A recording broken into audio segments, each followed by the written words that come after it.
Welcome back to Spitballin Cards. In today's video, we're looking at some fun baseball card sales that we've seen in the last little bit, mainly from the Fanatics auction field that you want to look at. Is that correct? We also want to talk about a couple other fun things. So we're going to jump into this pretty quick. We're missing Ty this week. He'll be back next week. If you want to hear more content from us, we have a video on Patreon right now talking about Aaron Judge versus Mike Trout and their career paths because they're both age 33. So if you want to hear that debate, feel free to check that out. But let's just jump into this. All right, Chris. Before we jump into the sales, you had something you wanted to show. Yeah, just real briefly. We have some really fun. Our viewership, our I don't want to use the word fans. That feels too strong. Our viewers, our loyal followers. We have some really great people. They leave good comments. They send us really fun messages. Most of it's constructive. The 5% that's really negative is also fun. But I got some fan art sent to me from an account called Freddie Freeman Javi Lopez PC on Instagram. So it's an account, obviously, I was following. They have a lot of fun stuff, but I wanted to show this to you guys and get your opinion of it. So hold on, let me share this. It combines two things that I love immensely.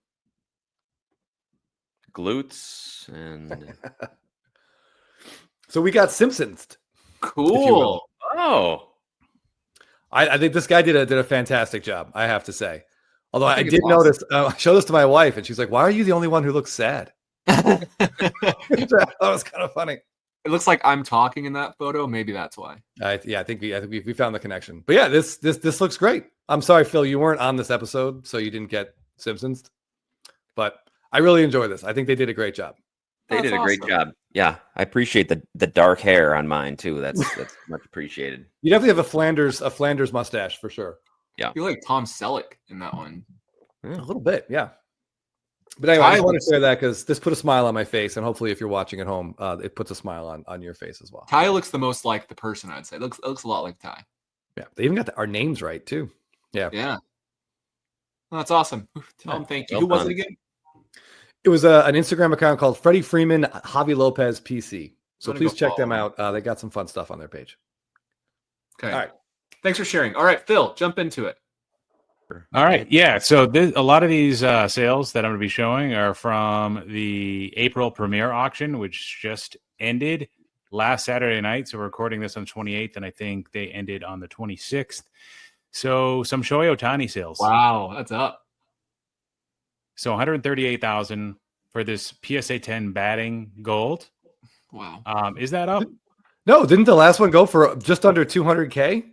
But I think that one was a 10-10, right? At the last premiere. Oh, I thought it went for 100 flat. I'm thinking of the BGS 5. BGS went for my bad. Yeah. My bad. Yeah. So pay attention to this autograph here, because it's gonna make a lot of sense when I show you guys the next card. So it's not always like, oh, PSA 10 it's got to command double. No, people are smarter than that. People that are spending this money, fortunately, they have a brain too, and they can think for themselves. And they look at this autograph and they're like, this is pretty streaky, right? A little faded. And they compare that to this next card I'm about to show. Oh, not this one. This one. So $96,000 with buyer's premium. Not a perfect autograph either, but better. I know it's graded a 10, but it's still a better autograph. Yeah, it's definitely darker, right? Yep. Yeah, it's darker, and you're looking at more like, I don't know, like a 30%. Can you zoom in more, Phil? 100? Was that zoom in more? Yeah. Yeah, more, even more. Yeah, so this versus... Oh, yeah. This just almost looks like the pen was dying. yeah. Oh, yeah. Good comparison. Beckett versus PSA. Oh, yeah. I know the Beckett. Yeah. The PSA looks like it was kind of like faded. Like it looks like it's kind of unnaturally light. It's uniformly light, or it was a bad marker or the end of the marker versus this was just, this is like his average autograph from that year, which agree. Beckett tends to grade a 10 in most cases. All right. Then there's this orange.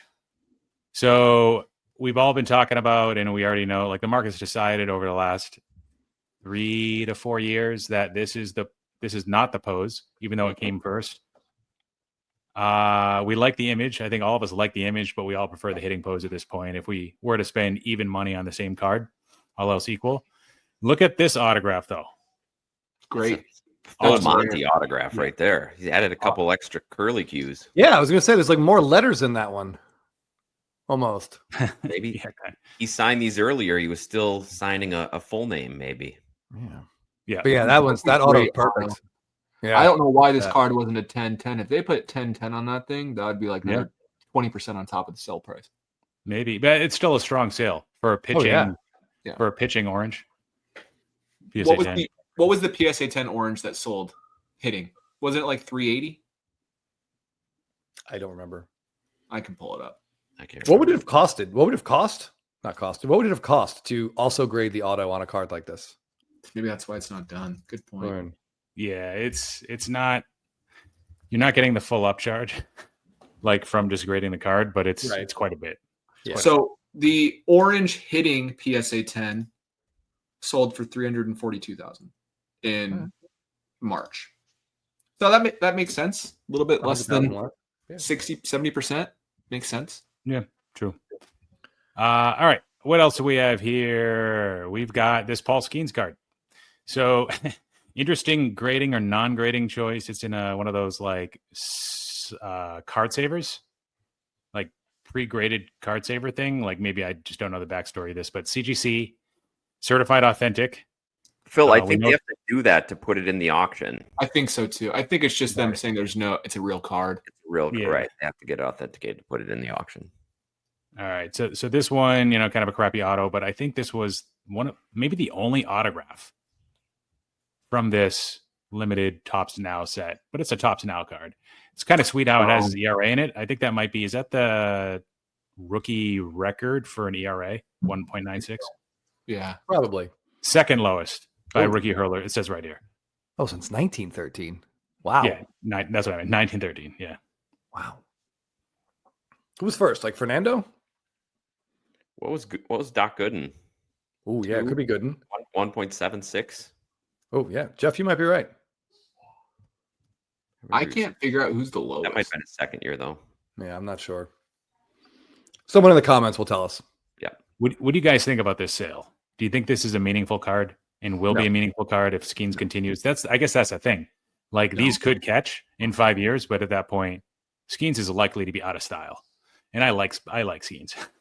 You're probably the biggest Paul Skenes truther on the pod, I would say. By far, yeah. What does truther mean? Fan or non-believer? No, it's just truther in the sense where Phil's like, will always say, like, I love Paul Skenes. He's going to do great. I think he has a chance of being actually valuable compared to most pitchers. Basically, I own his cards. Oh, yeah. No, I agree with all that stuff, too. But he's still a pitcher. And I own his cards. That's the biggest difference. In some non-trivial ones, too. I mean, not any huge ones, but I don't have any intention to hold them for more than a few years. Well, then would you buy this, Phil? Nope. No. I kind of look at I have like a risk budget for certain players. Like a guy like Roman Anthony, I bought a card of him actually this past weekend. I'm not going to spend more than $2,000 on a prospect that's about to get promoted. There's just a lot of possibility that like between the time that I'm like moving the card into a vault or getting it sent to myself or making arrangements to sell it, he gets called up and then he goes like 0 for his first 25. Yeah. The card falls 50%. And maybe gets a little bit hotter before that, but so in your budget, I have a quick question. I got a question for you, Phil. In your budget here, because you're also a Red Sox fan, so Roman Anthony is that's also like a heart purchase as well, on top of like a risk investment purchase, right? Maybe like 1% heart. I'm pretty good about separating the two. As I said, I feel like you're pretty good about not having that bother you. Not having a heart. Yeah, I've heard that. I was going to say you're about 1% heart, so I think that works out math wise. I got he could be like he's probably the biggest call up name hitter, especially. Man, there could be some hype coming his way, and he's been pretty good so far. And his limited AAA stint, carrying over his success from last year. Yeah, no, he looks great. I have a hard time believing Topps Now is going to catch on at all. Because even the best Topps Now card is the Dynasty Black card. It's not a Topps Now card. Wait, is that true? That's not true. That was the separate Ohtani set. What's the best Topps Now card right now? The best Topps Now card, in my humble opinion, the only one I have I would like to own at some point is that 2018 Ohtani Acuna dual Rookie of the Year auto. But even then, that's like a $5,000 to $8,000 card, which is pretty crazy when you think about It's a it. lot. But it is the only dual rookie auto that has the rookie shield. Like they never put that shield on duels, except it's on that one. And obviously those two guys are great. One slightly better than the other, but you know. Great. All right. A couple more cards. Wow. Probably 3 or 4 more cards. So starting with this one. So wait, before you say, I want everybody to vote if they think this is a good price or not. Is that okay? Like cardboard consensus style. Do you think this is low or high? Just do 1 or 5. 1 being low, 5 for being high. Is that fair? Mm-hmm. Nothing in between, just 1 or 5. Okay. 3. Low is 1. 3, 2, 1, go. I don't think you guys understood it. It was 1 or 5, but 4 is cool too. Oh, sorry. I can't see you guys. Changing the scoring system? I did. It was poor rules. I only say 1 in comparison to other players like a Jackson Holiday. I know he has so much more like ceiling than a Masyn Winn, but it feels like the way that these are moving, if Masyn Winn pops off another 5 war season, who knows? Yeah. I just People I couldn't bring myself to spend $30,000 on a Masyn Winn card. I don't care what it is. And it might be, you're right. You're right. If given the option, I'd rather spend 30 grand on this than was it 200 grand for Holiday? Yeah. Oof. Yeah, Oof. he's Give definitely me this all day over that. I don't think that means this is underpriced. No. Yeah. I was actually the leading bidder on this card for about a day. I was in 7,000 all in. And I was like, that's as high as I'll go. You know, there's been some guys like Zach Neto that were pretty cheap. There's been some like major league relevant players that might have like decent 10 to 15 year careers that have gone for under 10. And Masyn Winn started out slow. He quietly, as Scott alluded to, accumulates pretty solid war seasons. Well, 1 so far because of his defense. And even though that's going to hurt him in the hobby because most of that impact comes from his defense, I just figured that gives him that buys him time in the lineup in order for him to correct everything. And maybe he's just unlucky a little bit right now. And I know he was kind of exciting from a fantasy perspective as like a deep league guy before the season. So it's only been, we're like 1/6 the way through the season. I think he could turn things around, but for 31,000, I don't know. No, thanks. Compared to other players, but MLB debut patch cards, I like it, but I agree it's hard to spend 30 grand on Masyn Winn. Yeah, I think Caminero was under 100K, right? I think so. I can check. But I'd rather spend double on Caminero than this. Last year, Masyn Winn had a 4.9 WAR season with 15 home runs, 267 average, and a 103 OPS plus with like elite defense. Mm-hmm. And he's pretty exciting because he's the guy who throws like 103 across the diamond. Like he's a good defender. I don't know. I watched a lot of him because I had to, and I liked him a lot. I like his auto. I will say, he put some effort into that auto. We get a little circle over the eye there. He gets a bonus point for that. So fun caveat on this card. On Fanatics Buy It Now, it's sold for $75,000, according to one not named sales platform. But on the better version, sales platform Market Movers, they do not count it as a sold listing at $75,000. So I don't know if it actually did, but that's just an interesting data point to put out there. That is interesting. Next card. One of our favorites, Juan Soto. I was leading this when it was half the cost because I was thinking, okay, I've seen some golds go for like mid-teens. That's like the low for Soto. You can't really get a gold. Be just 9.5 for less than 13 to 15, even when he's like really slumping for periods of weeks, if not months. So I figured 1.5x multiple will give me like, it'll be a robbery if I'm able to get this card for like 22, 23, solid autograph, really nice subgrades. I don't think it would cross. I think that question's already been faced by the many people that have owned this card, is my guess, but pretty solid centering. And I don't know. What do you guys think? What do you think about this one? One sold for $28K in February, which on Fanatics Premier. And then one sold again on Fanatics Premier for $43K in March. So same card? I think it's a different card, but that's a big jump. 15, 16K, more than that. So I don't know. I mean, it's lower than the last sale, but it still feels like a lot. I want a discount on Soto right now. I'm not saying he deserves to be discounted because sometimes He often does start slow, but if I'm buying his stuff, like I don't want to pay the February, March prices. I want to pay 20% less. He's kind of overshadowed right now by two guys on his own team. Not from a hobby perspective. Alonso, he's not really hobby relevant right now. Hasn't been so probably since his rookie year, but Lindor is like playing really well again. And he was a guy that started slow last year and the year before. So maybe Lindor gets his first All-Star game appearance as a Met. It's insane he hasn't had one yet. Lindor, there's a good chance he gets named captain this year too. So I wonder if that'll impact both of their cards. Lindor's hitting 312 with a 143 OPS with 0.8 WAR. Juan Soto is hitting 248 with a 122 OPS with 1.0 WAR. More WAR than Lindor because Baseball Reference loves his defense so far. League average defender. Love it. Soto, Yeah. Gold Glove. He did post someone at the plate a couple games ago to save the game. That's cool. Is that against the Phillies? Who's that against? Anyways, keep going. Sorry, Phil. All right. We done with Soto? I like this card. I Image? don't know. I mean, it does seem like, I don't know, if his stuff is going cheaper. I like what Phil is saying. I would want a discount on Soto right now. Me too. Yep. All right. Now this guy, non-baseball, but it's relevant for a different reason. Okay. So I bid on a couple of these cards. Kylian Mbappe plays soccer, for those of you watching that don't know. And his stuff is pretty flat if you look at prices today versus prices in the second half of last year. But so this was a BGS 10 pop 6. He's got PSA 10 pop 308. For situations like this, for cards that aren't serialized, usually the BGS 10 would command a pretty high multiplier versus the PSA 10 because of the reason that the populations are very different. 308 versus 6. That's like a 500x difference, 50x difference in supply.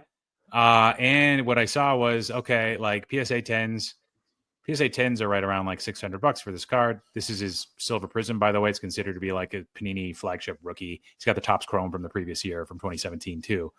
So $600 is right where like this card has been in PSA 10 for the better part of the last year. But the BGS 10 last sale $1,725, and then it went for $1,290. So I'm like, if I can get this thing for like $1,100 and flip it, I'll do it. So I think this could be a testament to BGS 10s falling out of favor. Same thing here. Put a bid on it. Card sold yesterday. 1560 is what it went for. It was a 2,400 card in the fall of last year. PSA 10's flat at around, I mean, most sales are around like 800 to 850. If you go back to last year, it's a BGS 10. It's getting hammered. It's like down like 30%. And I'm not surprised, but that's kind of a lot. It's to the point where like I was actually bidding on it because I thought it was a good deal. How confident are you how confident are you of crossing that to a PSA 10 from a BGS 10 nowadays? Because I'm not super confident, to be fully transparent. Well, I mean, it still has the premium, the BGS 10. You wouldn't want to cross it, would you? I'm just saying if that trend keeps going like Phil's saying and they become eventually even, I still don't know if people are going to pay even money if BGS keeps falling out of favor. Maybe it's a bad take. Still got a ways to go, I think, for that. Yeah, I don't know. I'm kind of on board with what Scott's saying there. I'm not. I don't know. I would not want to pay up for a BGS 10. I can't do it either. I can't do it. This BGS 10 did pretty well. That one did really well. This judge here, $90,000. So these are the cards where you wouldn't expect to get a massive multiplier off the PSA 10 because it's already numbered to 25. The difference between the two pops isn't going to be that large. It's not going to be like a 50 times difference. With these cards, I'm not going to pay a 2 times multiplier from the PSA 10. Personally, I want to pay like 30 to 50%. It used to be 50%, but now I want to be smaller because of the erosion of the Beckett brand and resale value over the last 5 years. So you would still buy a BGS 10, Phil? Trying not to, and I'll only buy them if the centering's a 10.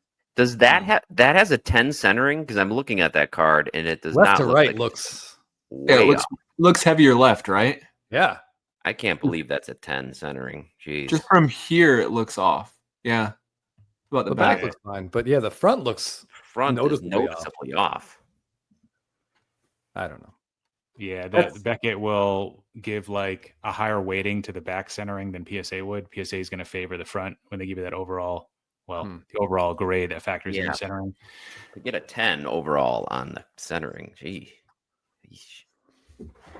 Yeah, I don't know. For a card like this, something at a 25, I'm not paying up for a BGS 10. I'd rather pay less for a PSA 10, but I'd be thrilled to pay even less for like a PSA 8 or like a BGS 9. Like, if it's an orange, I'm not paying that premium for an orange. No, I'd agree with that. Yeah, so here's a black label. This one did pretty well in my opinion. I mean, again, number to 5, so like the card's already special enough. Why does the grade even matter at this point? I'm with you guys. With like an orange, I'll take a BGS 9, PSA 9. With a red, I'll take a PSA 8. Give me this in an authentic slab, and I'm thrilled. Yeah. Me too. This is the non-autograph, of course. Strong sale, in my opinion. What do you think of the Bowman? Non-autograph burst Bowmans typically don't go for that much. This feels like a really, really strong sale for this card to me. Is this a trend, or is it just because it's the combination of it being a cool card and the black label? Probably a combination, I would think. You think reds are going to be the one that drives a high price. And there's some people chasing that black label for whatever reason. But yeah, that seems like a lot for a first Bowman non-auto. That's got to be like near the top of all-time highs, right? You can talk yourself into that card. Yeah, I think somebody with money just really wanted the card, and maybe it's as simple as that. I didn't overly think through it, but this card here, 1/1 Ohtani from 2018 Topps Transcendent Japan. This card I was actually kind of interested in, despite the autograph being crappy. You guys know I care about that. There's no patch. This is a brand that usually doesn't have a whole lot of resale value, but some of these niche brands have a chance to grow in time, and they're just really rare. They're premium cards. To get a box of this in 2018 would have cost you $20,000 to $25,000 probably. Now a box, if you had purchased this in 2018, would have yielded on average, I think, between 2 to 3 Ohtani autographs numbered to like 5 or fewer, or numbered to 3 or fewer, in like some Ichiro autographs too. So there are actually, I think, 60 1/1s from this set. So I know, Chris, you kind of reacted strongly in a negative way to Dynasty, like, oh, there's 110 for some of these players, 110 total autographs. Well, just 1/1s, there's 60 from this set. Is that like a massive turnoff for you, even if the pose is a nice one? I have zero interest in this card. Even if the auto was perfect, I would have zero interest in this card. I'd rather take that $25,000 and put it into a Bowman Chrome. Is this card good looking? I can't decide if I even think it's a good looking card. The image is cool, the batting image, but tell me if I'm wrong. My eye goes right to that blonde woman behind Ohtani. Me too, dude. That's exactly what I saw. That's all I'm seeing. Yeah, why didn't they airbrush her out? I don't know. You can't even see him hitting I don't know. It's just they made the picture so small and but still somehow managed to put a different person in it. Transcendence just the rookie card emblem on the front. Transcendence is just something that doesn't really do much for me. And it's insane to me that you could spend $25,000 on a box, pull a 1/1 Shohei Ohtani rookie auto, and you barely break even selling it. Like, what's the purpose of the product? I don't get it. You have to hold it till today and open it now. Yeah, you have to hold it 7 years. Oh, that's in that. Yeah, you get stuff. Yeah, good point. And you could do that with any product from 2018. Probably do pretty well. Like 2018 Topps Chrome Jumbo for $200 probably. All right. What else? Go ahead. Have you seen the Ohtani Ichiro Transcendent Auto? There's one of those where it's Ichiro and Ohtani. It's pretty cool, actually, I think. So, like this one, maybe you pay a little bit more for. That's a cool card. Mm-hmm. Or is that still nothing for you? It's cool. Nothing, Chris? No, I'd rather have the 2019 Topps Chrome SP, like in like a gold, an orange, or a red that has the two of them on it. I just feel like Transcendent to me is like I don't like the product. I don't like the idea behind it. I don't like the $25,000 price tag. I don't like it. Have you seen it this year? They made it very different in 2024. It's like a regular box now. Isn't it only $8,000? I believe it's $8,000 a box. But it's like a regular box of cards now, where you're not guaranteed everything. Like you used to get the entire auto set, you used to get the entire base set, you used to get. Now, if you actually go watch Transcendent Break, it looks pretty fun. But I mean, I don't have 10 grand to drop on Transcendent. So, Jeff you got 2 spots in a Transcendent Break, right, Jeff? Was it Transcendent like years ago? Yes, I want to say it was 2018. You could buy spots. That's when I was doing the breaking. Cool. Yeah, it actually did pretty well. I actually did a few breaks. I got some base cards, but I also got a really cool Randy Johnson autograph. So you had 2 spots in that break, and you actually got 2 autos, which like statistically was unlikely, right? Because of the whole spectrum. Yeah. What's her name? The skier, Lindsey Vonn. Yeah, Lindsey Vonn and Randy Johnson, 2 autos. But even then, at that time, that barely paid for the break cost. So value only went down after that. Yeah, I can't get into that. I don't like the product. I don't like the idea of it. I don't like it. So if you're buying high end, you're buying Dynasty? I would take Dynasty over Transcendent, yes. And Diamond Icons and Luminaries, I'm assuming as well.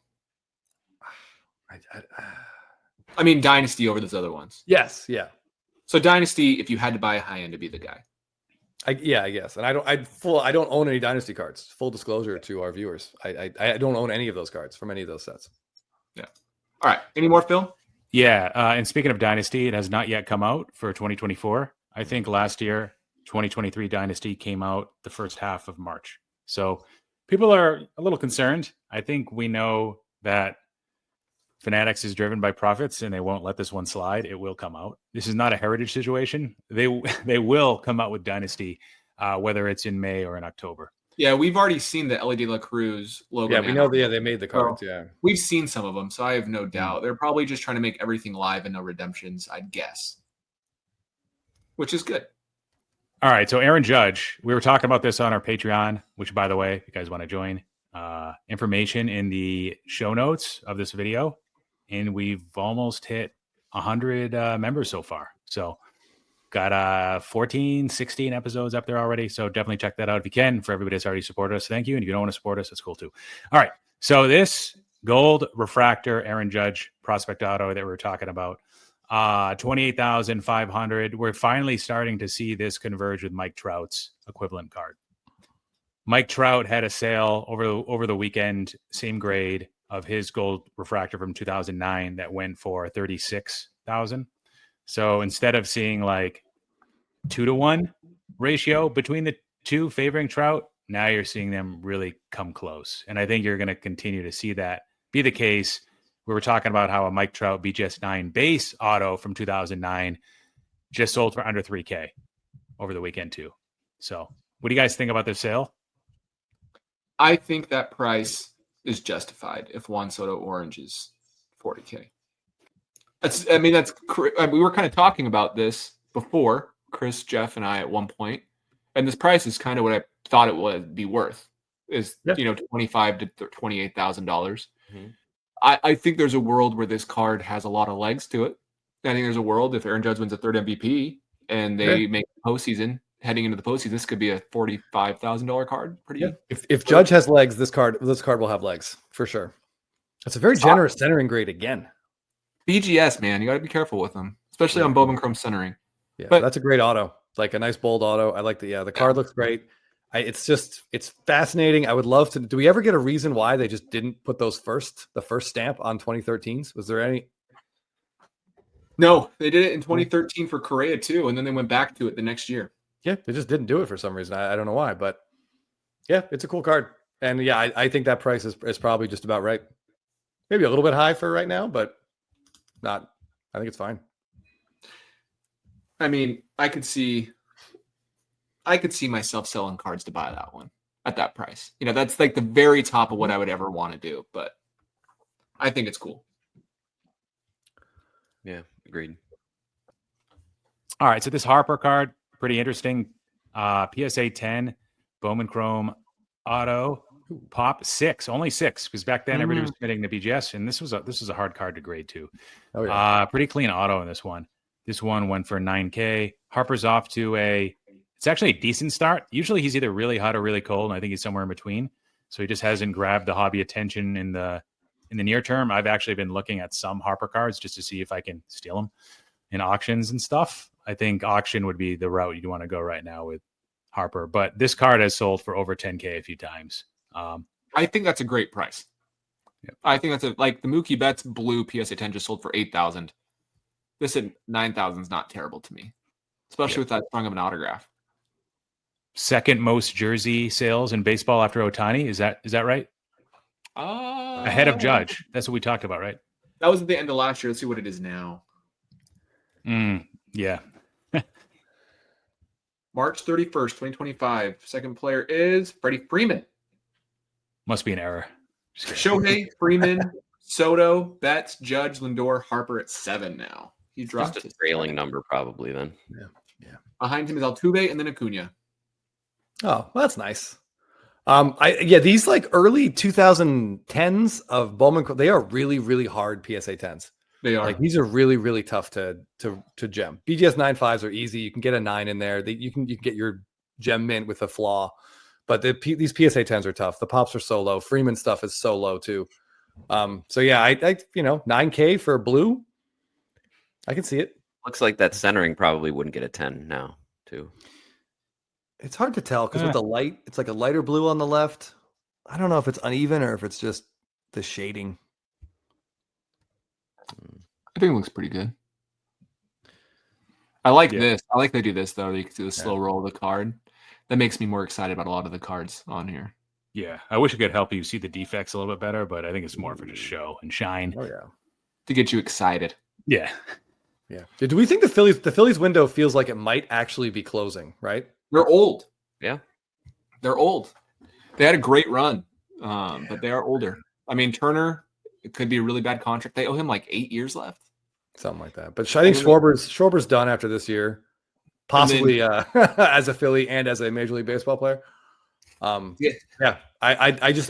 think about Bryce Harper and I like him a lot. Even as a Braves fan, I like him a lot.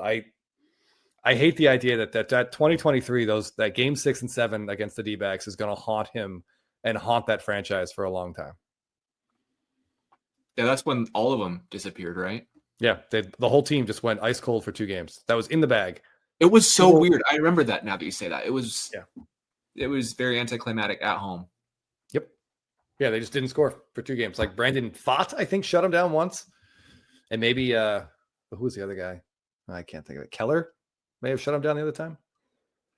I will say, moving to first base was like the best thing possible for Bryce Harper's WAR because he's a plus first baseman versus a negative outfielder.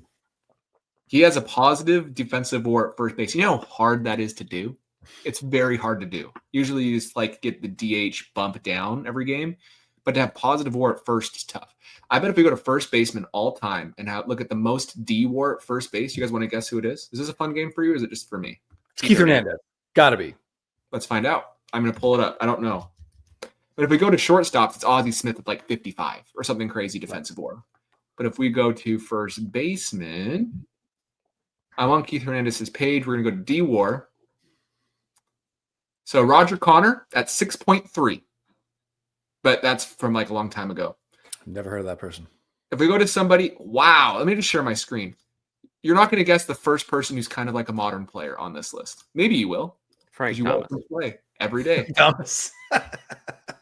Matt Olson. Oh, yeah. They were talking about him in the game last night. He's like leading the league in scoops, which I love as something that's being tracked. Here's Keith Hernandez. And before you say 1.3, that's really good for a career because that includes his decline. Like, that's awesome for a first baseman. So, yeah, it's just that's going to be a tough metric to like track. I heard that Brett Gardner and Don Mattingly have the same baseball reference wars. That One can't was be right. Phil, let's end this one right now, Phil, before the two of them go off. That can't be right. Phil loves to poke and just cause issues, don't you, Phil? All right, with that being said, I think that's a good place to wrap. Thank you for watching, everybody. Let us know in the comments down below with what you think was the biggest steal and what was the biggest overpay, and we will see you in the next video.